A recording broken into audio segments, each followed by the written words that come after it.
Olá, gente, tudo bem? Estamos no Só Pra Ver Podcast, edição de 2026, episódio 2. Eu sou o Lucas Dias e estou aqui com Vinícius Basílio. Hoje nós iremos falar com ele, que foi montador do Menor Aranha, Vozes Guarani e Conexão Aldeia Tapirema. Começou sua trajetória do cinema iniciando em oficinas e movimentos culturais. Juliano Angelim, como está? Boa noite, obrigado. Contente de estar com vocês. E está aqui com a gente novamente, né? Que já Sim, foi aluno. Então, conta um pouco da sua trajetória. Então, eu estudei aqui, né, na ETEC, estudei de 2019 a 2021. A minha turma a gente pegou bem a pandemia, né? Então a gente teve um semestre presencial, depois 2 semanas de aula em 2020, aí veio a pandemia, né? Mas a gente pôde gravar aqui também no estúdio, aproveitamos bastante. Pena que teve a pandemia, a gente acabou tendo o resto do curso via internet, né? Em casa e tal. Mas foi massa e foi muito legal estudar aqui porque eu já trabalhava com audiovisual, já era da área, mas eu tava sentindo falta de voltar a estudar, né? E aí eu prestei o vestibulinho, eu tava aberto, prestei o vestibulinho, passei. E aí resolvi fazer e foi bom porque me ajudou a focar na área, né?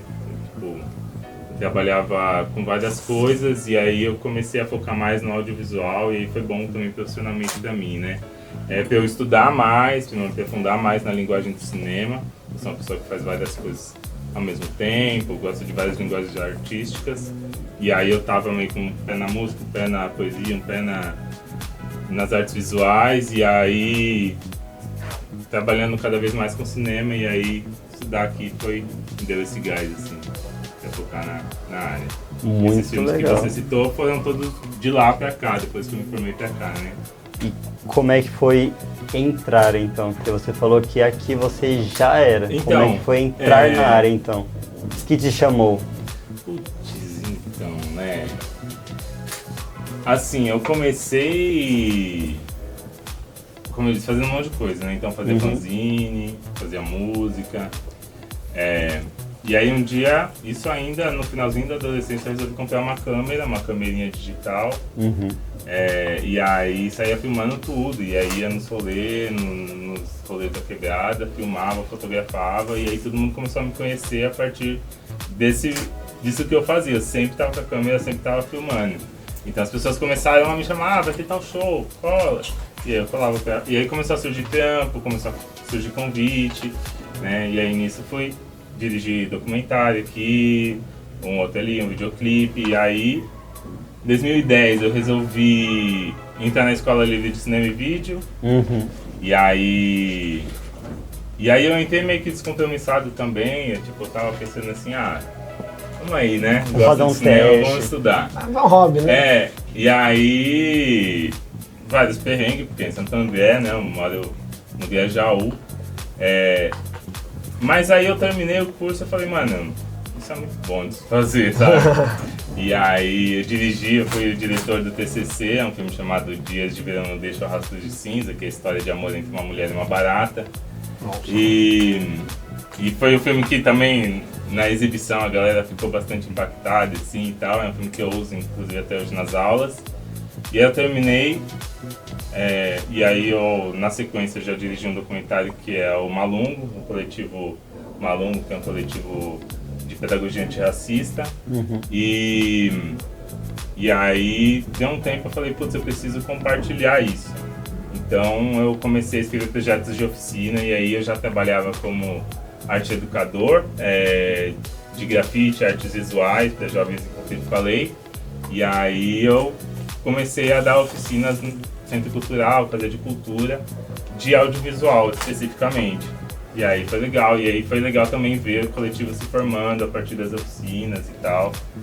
Então, uma coisa foi levando a outra, né? Mas eu não pensava, nossa, meu sonho é fazer cinema. Não era o meu sonho era, sei lá, fazer arte e viver do que eu gosto de fazer, mas foi bem na cinema vivência, então. eu fui vivendo e fui vendo, putz, o cinema ele tem uma coisa que ele agrega várias linguagens artísticas, né? Sim, com Então, certeza. tipo, para você dirigir um filme, você tem que entender de pintura, de fotografia, de teatro, de música. Quanto mais você entender disso, melhor você vai dirigir um filme, digamos assim, né? Perfeito. E mesmo se você não vai fazer a direção geral, você vai fazer a fotografia, ou a arte, ou o som, você tem que entender um pouco também de cada uma das áreas, assim, né? Pra você entender tanto os limites quanto as potências do seu trabalho, né? Eu ouvindo você, foi mais um negócio mais natural, você foi vivendo, foi te atraindo, você foi fazendo as paradas. Você acha que isso envolve você é da Zona Sul, você acha que a sua vivência na Zona Sul foi importante, foi uma visão diferente, foi o que te jogou ali? Você acha que o seu local foi importante para sua carreira, para sua trajetória? Não, com certeza, né? Eu acho que tanto o meu lugar geograficamente, né, na cidade onde eu nasci e cresci, né, na questão mesmo social, né, por exemplo, a pessoa que me apresentou a arte, vamos dizer assim, eu tenho a referência artística em casa, minha mãe era musicista da igreja até hoje, desde criança e tal, né? Então eu cresci tendo essa referência musical. Mas depois na rua, com conhecimento, quando eu conheci o skate e tal, depois o grafite, né? A pessoa que me iniciou no grafite, né? Era uma adolescente também, que estava meio que em conflito com a lei também, que assinou advertência e teve que dar oficina na escola, e aí eu aprendi a fazer oficina e tal, fazer grafite. E aí, só que tem uma história triste, né? Ele é mais um desses jovens que foi morto na porta da escola, assim. Nossa. Né? Então, é essa realidade também, né? Uma realidade onde a gente tá ali, entre a arte, a vida e a morte, né? Então, que é a nossa realidade de quebrada, né? Não é só isso, mas isso também impacta muito, né? Depois na adolescência, com o envolvimento com o movimento punk, a descoberta do faça você mesmo, né? Então, isso é o que eu levo do meu trabalho até hoje. E aí, hoje trabalhando como educador, né? Especificamente de audiovisual, também entendendo essa necessidade de um letramento audiovisual, né? Da população. E você falando essa questão Bom, essa sua vivência, tudo isso que você falou, esse exemplo do seu amigo que infelizmente ele foi morto na porta da escola, né? Seja o motivo que for. Você hoje sendo professor, como você vê o impacto do cinema periférico do momento que você começou até os dias atuais? Você sente que, tipo, desde que você começou ali com o skate, com o punk, e hoje, aí você foi evoluindo, gravou, foi diretor, virou professor, você sente que, devido ao cinema periférico, tem diminuído essas pessoas que são consideradas estatísticas para um estado violento? Eu não diria que tem diminuído, né? Porque o Estado quer matar a gente o tempo todo, né? Isso é verdade. Mas eu acho que isso, a arte, né? E o trabalho, meu trabalho enquanto arte educador é também tentar contribuir para que os nossos, né? Continuem vivos, né? Então, quando tem uma perda, e acontece essas perdas também, é bastante doído também, né? E a gente acaba convivendo com isso também, né? Mas pensando no impacto, né, desse trabalho, porque assim, eu chego num momento onde a gente já teve várias lutas sociais para eu conseguir ter acesso a uma câmera, por exemplo, né? Para eu ter acesso a uma formação gratuita, né? E também para eu poder pensar o cinema, né? Eu penso o cinema não inventando a roda, mas partindo de uma tradição, né? Essa tradição vem de lá muito lá atrás, né? Dá para falar dos anos 70, por exemplo, da Associação Brasileira de Vídeo Popular, por exemplo, né? Que era uma associação muito grande que reunia vários coletivos, movimentos, instituições que trabalhavam com audiovisual popular e muito na pegada pedagógica também, educativa, né? Então acaba que... E aí às vezes só depois que a gente vai percebendo isso, né? Eu sabia que tinha, mas quanto mais o tempo passa, mais eu percebo a conexão minha, do meu trabalho. Meu trabalho, ele é só um momento nessa história, né? Que vem de muito antes, né? E que vai continuar também, né? E aí é legal ver a galera formando coletivos, por exemplo, e entendendo que, a gente pode se profissionalizar assim. Hoje mesmo eu recebi um áudio de um aluno muito querido que ele falou que foi chamado por um músico, muito famoso para fotografar, assim. Ele vai fazer agora esse fim de semana, assim. E aí, e ele tava me pedindo umas dicas de fotografia e tal. Eu falei, mano, da hora, mano, Acho vai lá. que ele tava com medo, né? É, e a galera procurou ele, assim, né? Então isso foi muito massa, assim. Então é muito legal ver, assim, né, que a gente tá fazendo os nossos continuarem vivos e a gente poder continuar sonhando, né? Sonhando e realizando, né? Não só sonhar, aquela coisa de arco-íris, mas, tipo, mão na massa e transformar a nossa realidade, né? Cara, como você se sente com essa bagagem inteira que você tá, assim, dando aula agora e recebendo esse áudio? Professor, fui chamado para fotografar, tipo, o que você tá passando tá indo para frente. Tipo, Sim.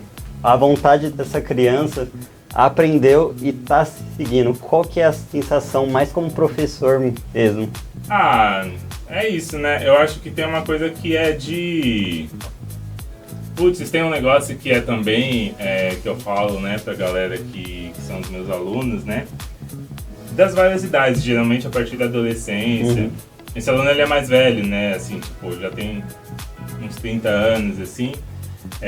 Mas vários perrengues na vida, né? Várias tretas. E agora tá conseguindo trabalhar com fotografia, além de fazer outros tempos de outras áreas também, né? Exatamente. Normal de né? zóis, você faz tudo, né? Você nunca faz só então. uma coisa. Nunca. Pois é. Mas é também uma... Putz, eu falo pra galera assim, mano, eu chamo a galera pra trepar comigo, eu dou aula também porque as pessoas vão me chamar pra trabalhar com eles depois, entendeu? Então a ideia não é só ver, tipo, é muito legal ver, mas assim, a gente fortalecer uma rede, né? É uma rede da gente chegar nos lugares, né? Então, gente que eu conheci nas oficinas, que foi meu aluno e tal, que às vezes vai exibir em festivais, que às vezes organiza coisas. Eu comecei, por exemplo, às vezes as pessoas, ex-alunos meus, me chamam pra fazer um trabalho do coletivo deles, assim, tipo, porque eles já se profissionalizaram e eu vou lá só fazer o que eles me contrataram pra fazer, assim, sabe? Então isso é muito bom, assim. É muito bom porque você já não tá ali com professores como integrante de equipe. Então ali vocês estão, né? Entendeu? E são colegas de trabalho que tem uma vivência próxima com a minha, né? Que tem um alinhamento histórico de classe, né? Político, inclusive, né? O meu trabalho, ele é político, né? O cinema no geral, né? O cinema, ele é político, cinema político, né? ele é propaganda, ele é propaganda. Político. Nasceu como propaganda. Mas é isso, sim, e aí o meu eu procuro deixar bem nítido, tipo, eu não finjo que não é, né, porque também tem isso, mas tem gente que quer não é. tapar o sol com a peneira. Exatamente. Né? E ainda assim, você falou que já o seu cinema, você deixa isso bem claro, e quando que você começou a perceber que, tipo, você entrou no cinema, foi criação, mas aí você falou, tá, isso aqui pode virar uma ferramenta. Uma ferramenta de dar um poder pra galera que não tem oportunidade da ponte pra cá. Sim. Quando foi que começou isso? Ou desde que você começou já teve essa mentalidade de que você podia usar o cinema como ferramenta? Mesmo ele já sendo, né? Então, eu acho que foi desde sempre, assim. Eu comprei a câmera porque eu pensei assim, putz, com a câmera dá pra fazer muita coisa, né? Então na adolescência eu tinha uma banda punk, e aí, mano, a gente pegava instrumento, levava bateria de busão pro centro, pra montar lá, tocar no centro. A gente queria passar a mensagem, né? A nossa mensagem, do que a gente acredita. E fazia fanzine, saía na rua distribuído, Natal, todo mundo Natal fazendo compra, a gente fazendo manifestação lá contra o Natal. Papai Noel! E aí, tipo, a câmera, quando eu vi que eu podia comprar uma câmera, quando eu vi que tava dentro do meu orçamento de estagiário ainda e tal, aí eu falei, putz, agora eu vou fazer vários filmes, mano. Então, e aí a coisa de trabalhar como educador é essa, né? Tipo, eu falo sobre... às vezes eu resumo assim, meu trabalho tem a ver com isso, né? Como que é? Promover, vamos dizer assim, né? A ideia da liberdade artística e da luta de classes, frente, né? Uma fala muito forte que eu vi um vídeo seu que você falou o meu objetivo é armar as pessoas com arte. O que você quer dizer com isso? Porque quando eu escutei isso, eu fiquei pensando, viajando. Eu estava muito ansioso para essa conversa, para te ouvir. Então, eu acho que a arte, ela é... Eu falei isso esses dias, inclusive, num outro negócio que eu tava. Tipo, talvez, a impressão que eu tenho, né? É que não existe nenhum agrupamento humano que não tenha arte. Tipo, a arte é algo meio que inerente da nossa forma de ser quanto ser humano, vamos dizer assim, né? Agora, quem que define a arte? Quem que define o que é arte, né? A arte, ela tem o poder de dizer o que é real e o que não é, né? Como as coisas são, como elas não são, pelo que a gente vai viver, tudo isso é arte, né? Tipo, quando uma vez numa entrevista que eu me toquei, me perguntaram assim, qual a sua primeira referência artística? Eu falei assim, putz, é minha mãe, sabe, tocando órgão em casa, assim. Uma baita artística. Tocando órgão em casa. E a arte, ela foi muito importante no processo, por exemplo, da difusão. Ela é, até hoje, importante no processo da difusão do cristianismo, né? Não só a música, mas toda a imagética, toda a arquitetura, toda a vestimenta, tudo isso é arte, né? Então, a gente vive num mundo rodeado de arte. Agora, tipo, as coisas não são só funcionais, elas têm aspectos estéticos, né? E, tipo, um ônibus, um trem, qualquer coisa, um carro, tipo, todos eles têm pessoas que têm um olhar artístico para desenhar aquilo, e aquilo vai também formatar nossa forma de ver o mundo e tal. Então, pensar em armar as pessoas com arte é a gente poder se apropriar de que a gente pode fazer isso. A gente pode transformar a percepção da realidade, né? Tipo, e aí transformar a realidade, né? O cinema, ele é uma experiência mística, quase que religiosa, digamos assim, né?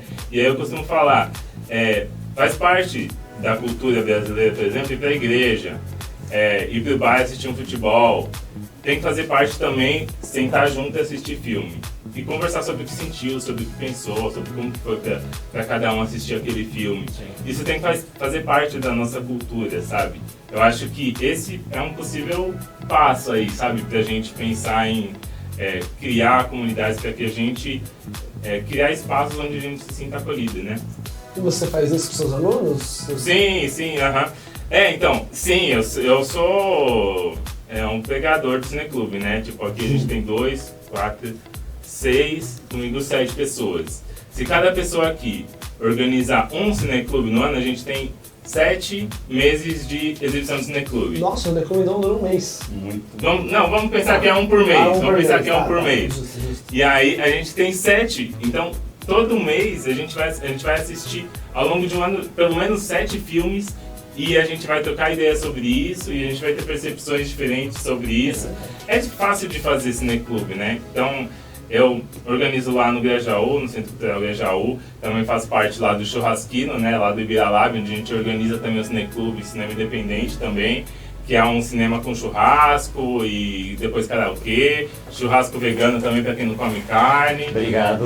Sim, não, Inclusão. O cinema é coletivo. Tem que ter, né? Tem que ter, eu também... Gente, vamos fazer um espetinho vegano, porque eu também não como carne, né? Então, por favor, uma abobrinha. E aí, eu acho que o cineclube, ele tem um dessas práticas que tem um potencial, assim, eu acho bastante transformador, sabe? Agradecer, Juliano, pela sua presença, por ter aceitado o convite, veio aqui falar. E foi esse o nosso segundo episódio do Só Pra Ver Podcast 2026. Eu sou o Lucas Dias. Sou o Vinícius Basílio. Ficamos por aqui. Obrigado pela conversa. Obrigado, eu agradeço.